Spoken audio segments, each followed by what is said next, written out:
Hello, welcome to He's Hot, but something is off. Happy Thursday to all of you out there. I can't believe we're halfway through August. Literally yesterday, I thought it was July. I was doing something, I think I was filling out some forms. I've had to fill out a lot of forms lately. And I filled out something and I typed in July. Luckily, I realized my mistake right away and typed in August instead. It was the date field on some form I had to fill out. Anyways, well, last week, just a little follow-up to last week's episode, if you hadn't heard that episode yet, but I was talking about the dentist. I went to the dentist last week to have a cleaning a little later than I thought. It had been longer than expected since my last cleaning. And they couldn't do the exam. You know, usually when you go get your teeth cleaned, they also do like a quick exam if it's been a while, or sometimes they also do x-rays if your last set of x-rays has been a little bit old. But anyways, they couldn't do the exam that day, so they booked me to come back in this week. So I went on Monday, and I'm not a patient person. Can you tell if someone's patient when they're on a podcast? I mean, there's nothing to wait for on a podcast. People are just talking on a podcast. I have no idea why. When I was a kid, I thought I was a patient person, but I'm not a patient person. And I don't like waiting for things generally. It depends. If I'm held hostage somewhere to have to wait for something, I deem it to be some unreasonable amount of time, then I am not very happy. And this is kind of what happened this Monday when I went back to the dentist to do the exam. So it was 4 o'clock, the appointment. I got there like 10 minutes early. Right around 4 o'clock, they called me in, or shortly after, which is fine. Sometimes you have to wait like 5-10 minutes. That's an MBD. Went in and they took some photos and took some extra x-rays, and that was fine. And then to do that, I was sitting in the chair already. So this chick does the x-rays and she says, okay, the x-rays and photos are done. The doctor's with someone else, but once the doctor's done, then they'll come and see you. I'm like, sure, that's fine. This was like 4:20. I noticed it was like 4:20 on my watch. That's how I remember that. It was like 4:20 by that time. The doctor didn't come in until 5 o'clock. Because I noticed it was 5 o'clock already. To be sitting in that chair for like 40 minutes, I consider that to be an unreasonable amount of time. It was like just before 5 o'clock, and the helper chick kept coming in and out, and she apologized a couple of times, but anyways, when it was like closing in on 5 o'clock, and the assistant helper chick was like in the counter behind me. I couldn't see her, but I know she was like doing something back there. And I just said I'm okay to reschedule and come back. Like if the doctor's busy, clearly the doctor's busy because I've been sitting here for 30 something, almost 40 minutes. I said, I'm okay to just reschedule and come back. Granted, I didn't have the absolute nicest tone. If you've been stuck at the dentist for an exam doesn't take an hour. An exam takes 5 minutes, 10 tops. To wait 40 minutes, I've been there nearly an hour by then. But to wait 40 minutes sitting there doing nothing for a 5 or 10 minute exam, does that not sound a bit excessive? I mean, some people would just be not making a fuss, but I'm more about, this is a waste of my time.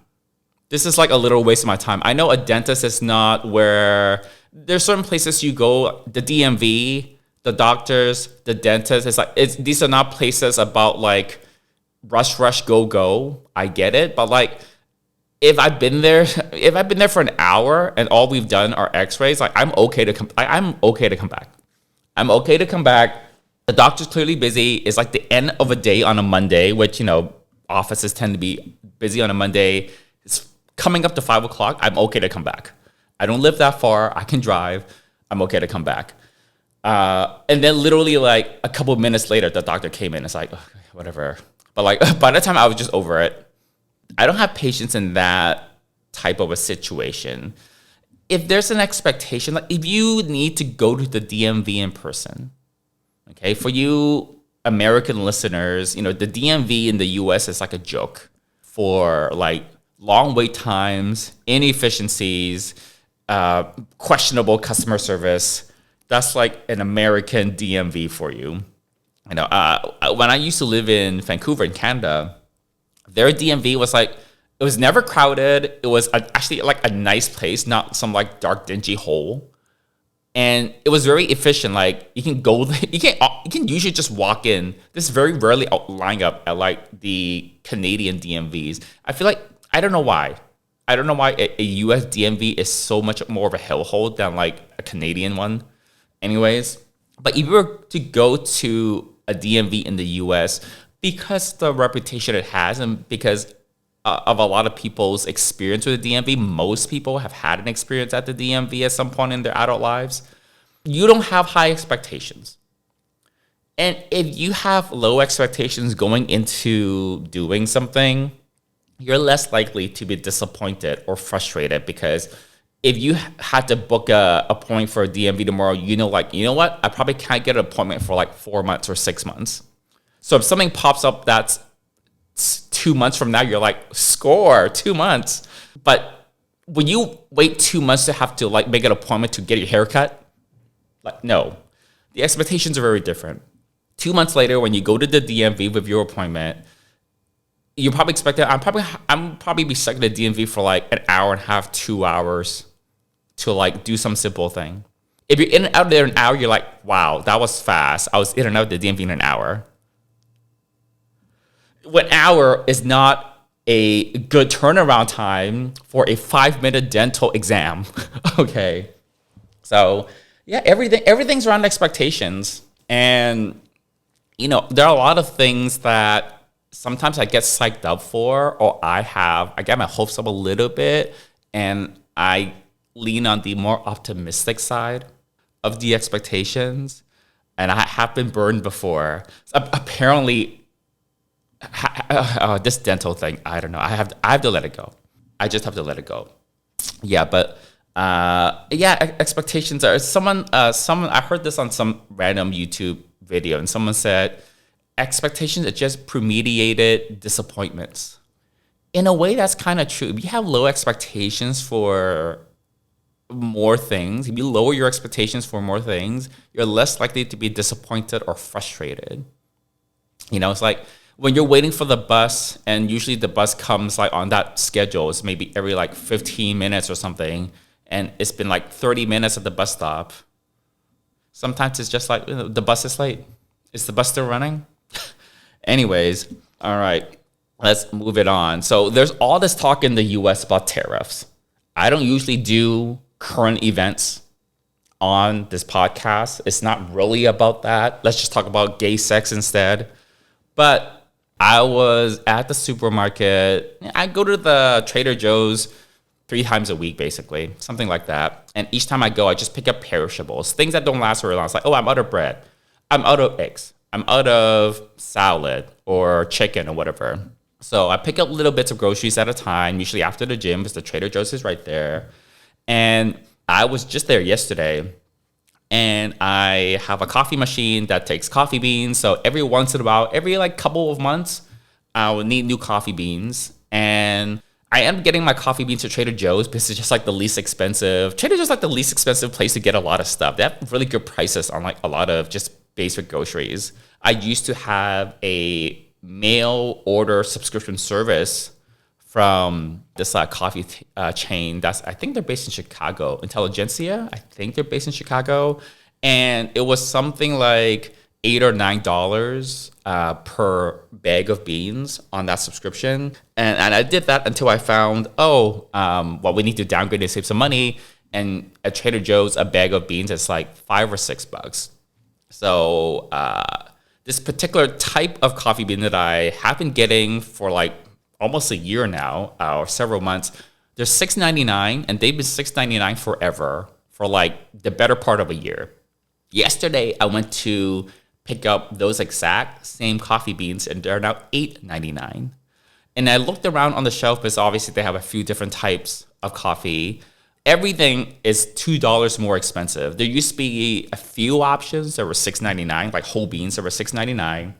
Now all of those options are all $8.99 now. And I had read somewhere earlier that the US, we import pretty much like almost all of our coffee beans, like 97% of coffee is imported into the US. So automatically I'm thinking there's no other way to explain such a sudden increase in price. Like, I don't know.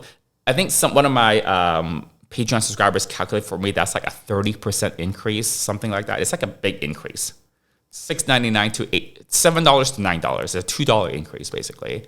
But it's still kind of one of the slightly cheaper places. You know, most places charge you something like $8 or $10 for like a basic bag of coffee beans. Some fancier places, nicer places, fancier beans or something, you might pay more.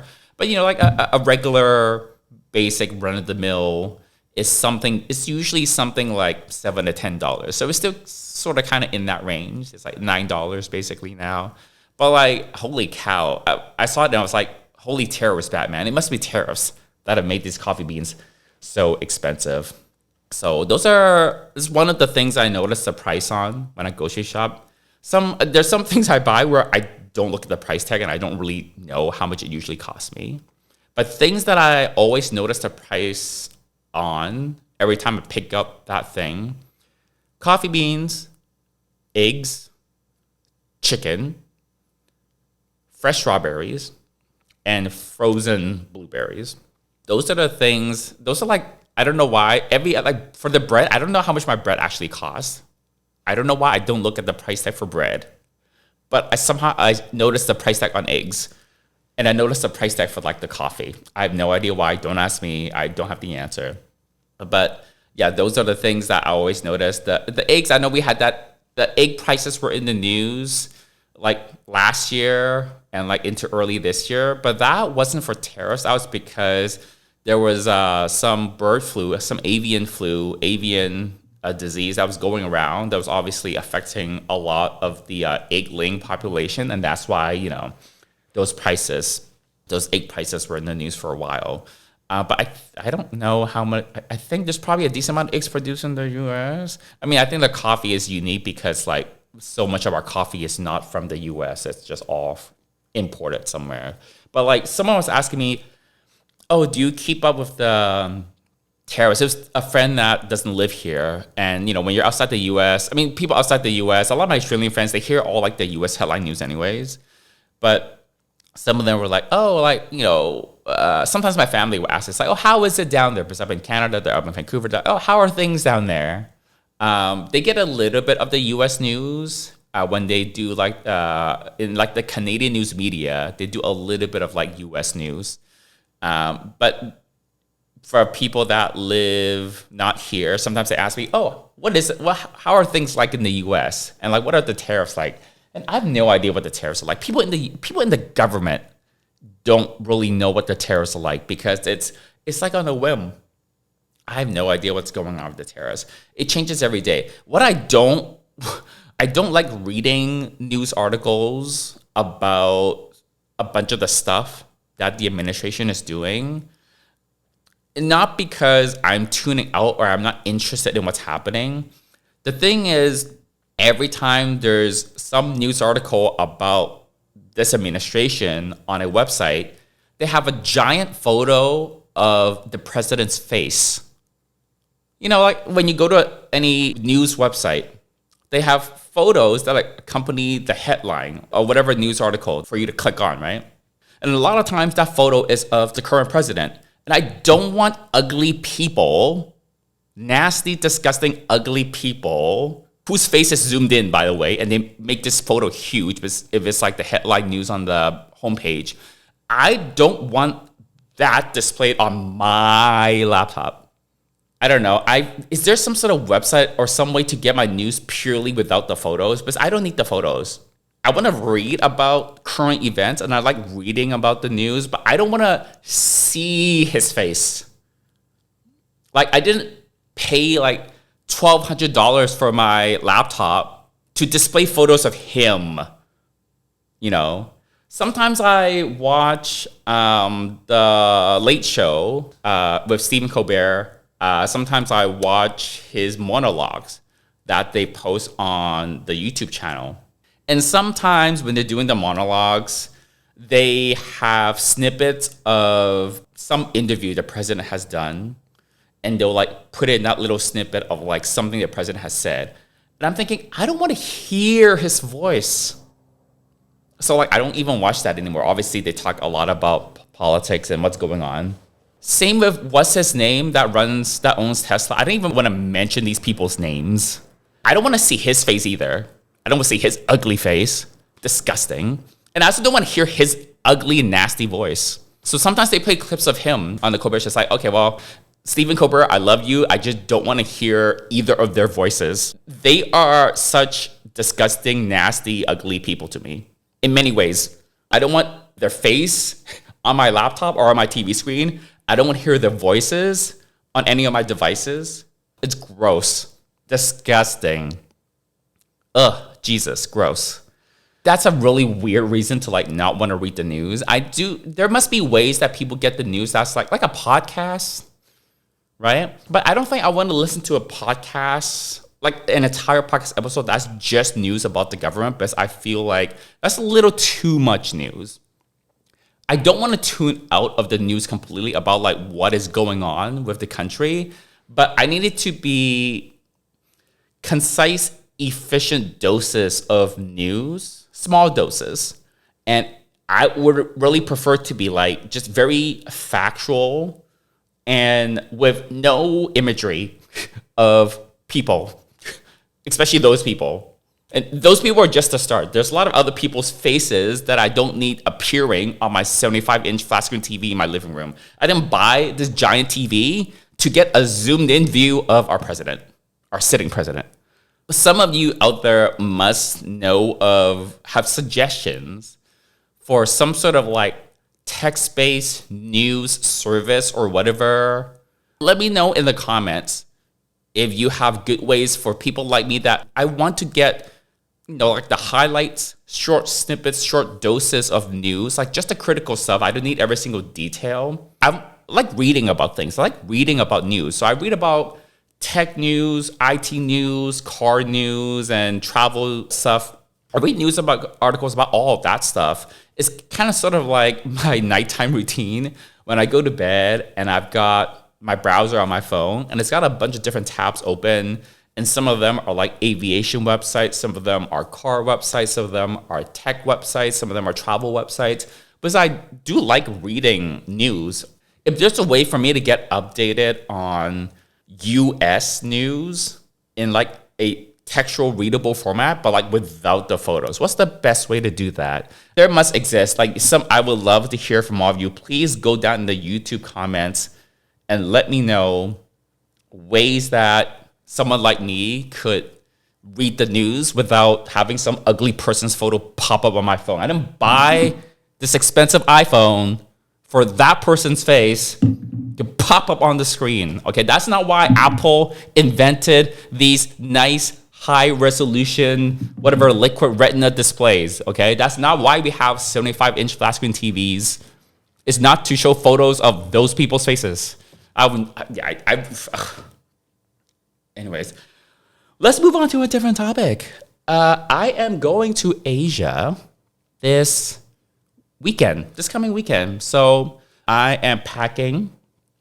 Off to my right is the living room. And I always pack in the living room for some reason.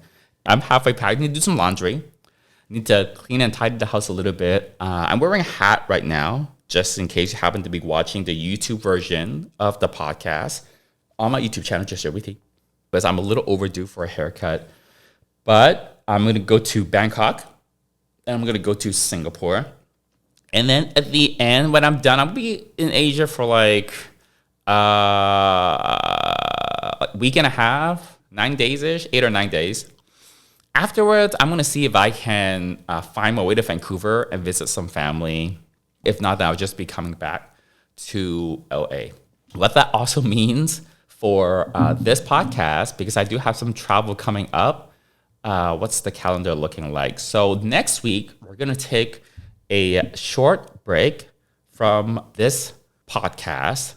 just because I'll be in Asia. But then the week after that, we're coming up to Labor Day weekend, basically. And a lot of people are going back to school. So we're going to take a break for Labor Day as well. So for the next couple of weeks on the 21st and on the 28th, you will not be getting a podcast. But you know who will be getting podcasts during those weeks while I'm away are my Patreon subscribers, because they get the extra bonus uncut episode of HHBSO every single weekend. And because they're paying listeners, unlike a lot of you, they will still be getting uncut episodes that I will have pre-recorded especially just for them. So if you haven't had a chance to check out my Patreon, even if you don't want to subscribe, okay, I know not everybody needs to have another subscription.